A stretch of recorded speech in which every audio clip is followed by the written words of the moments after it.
Assalamualaikum warahmatullahi wabarakatuh. Perkenalkan, saya Farhan Nofrian Hakim dari kelompok 9. Kelompok 9 itu terdiri dari saya sendiri dan rekan saya Malik Pixel Darmawan. Baik, mari kita langsung ke materi yang akan saya presentasikan.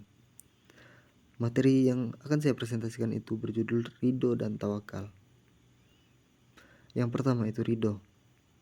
Ridho berasal dari bahasa Arab yang kata dasarnya al-ridho yang berarti senang, suka, rela. Al-ridho merupakan lawan kata dari al-syuh yang berarti kemarahan, kemurkaan, rasa tidak suka. Ridho merupakan pelepasan ketidaksenangan dari dalam hati, sehingga yang tinggal adalah kebahagiaan dan kesenangan. Al-ridho merupakan sebuah kata yang sudah menjadi bahasa Indonesia, yaitu ridho atau rela.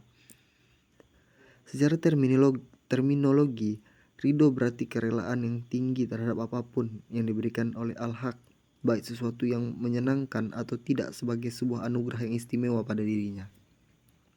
Sebagian pendapat para ahli hikmah, ridho dikelompokkan menjadi 3 tingkatan, yaitu ridho kepada Allah, ridho pada apa yang datang dari Allah, dan ridho pada adanya Allah. Ridho kepada Allah adalah fardu ain. Ridho pada apa yang datang dari Allah, meskipun merupakan sesuatu yang sangat luhur. Hal ini termasuk ubudiyah yang sangat mulia. Sesungguhnya pilihan Tuhan untuk hambanya dibagi 2 ma'am, yaitu yang pertama, ikhtiar ad-din wa syar'i, pilihan keagamaan dan syariat. Yang kedua itu ikhtiar kauni kadari, pilihan yang berkenan dengan alam dan takdir. Takdir yang tidak dicintai dan diridhoi Allah, yaitu perbuatan aib dan dosa-dosa. Macam-macam ridho. Yang pertama, ridho terhadap perintah dan larangan Allah. Ridho untuk mentaati Allah dan Rasulnya.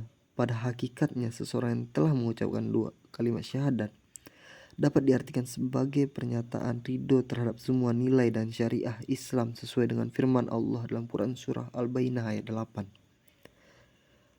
Selanjutnya, ridho terhadap takdir Allah.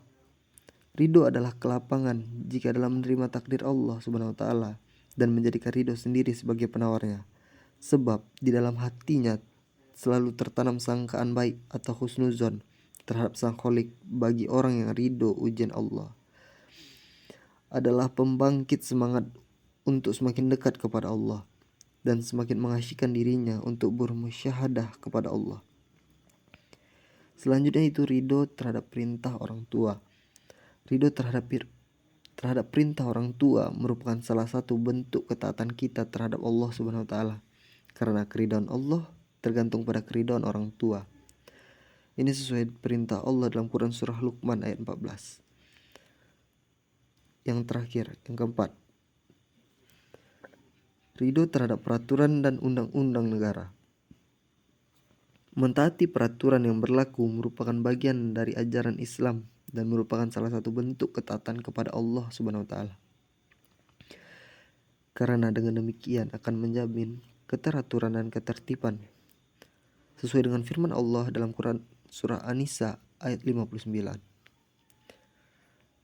Selanjutnya itu tawakal. Secara bahasa, kata tawakal diambil dari bahasa Arab, itu tawakul, berasal dari kata wakalah yang berarti lemah. Secara istilah, tawakal adalah suatu sikap bersandar atau menyerahkan segala urusan yang telah diusahakan secara total hanya kepada Allah untuk mendapatkan kemaslahatan serta mencegah kemudaratan, baik itu menyangkut urusan dunia maupun akhirat. Menurut Al-Ghazali ada tingkatan dari tawakal. Ada 3 tingkatan. Yang pertama, menyerahkan diri kepada Allah. Ibaratnya seseorang menyerahkan perkaranya kepada pengacara yang sepenuhnya mempercayakan dan menanganinya dan memenangkannya. Yang kedua itu menyerahkan diri kepada Allah, ibaratnya seorang bayi menyerahkan diri kepada ibunya. Dan yang terakhir, derajat tertinggi, yakni menyerahkan diri sepenuhnya kepada Allah, ibarat jenazah di tengah petugas yang memandikannya. Tawakal kepada Allah dengan benar akan memberikan dampak yang baik pada kehidupan. Seperti yang dijelaskan Yusuf Al-Qaradawi menyebutkan ada 4 fungsi tawakal. Yang pertama itu ketenangan dan ketentraman.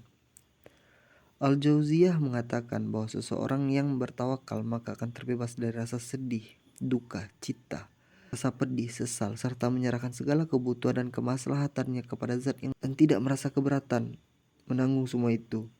Yang kedua itu kekuatan. Orang yang bertawakal kepada Allah akan merasakan kekuatan, yaitu berupa kekuatan spiritual dan jiwa.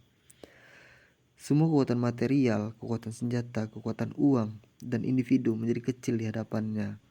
Yang ketiga itu ridho. Di antara manfaat tawakal adalah ridho. Sebagian ulama mengatakan tawakal adalah ridho terhadap sesuatu yang ditakdirkan. Di antaranya, Ibnu Rajab Al-Hambali mengatakan, ketahuilah bahwa buah tawakal adalah ridho terhadap qada. Oleh karena itu, barang siapa yang menyandarkan semua urusannya kepada Allah dan ridho terhadap apa yang ditetapkannya, berarti ia merealisasikan tawakal. Keempat itu harapan. Orang yang bertawakal kepada Allah tidak akan mengenal rasa putus asa di dalam dirinya. Baik, sekian dari presentasi kelompok 9. Saya mengucapkan terima kasih kepada penonton yang telah menonton video ini. Dan saya akhiri. Wassalamualaikum warahmatullahi wabarakatuh.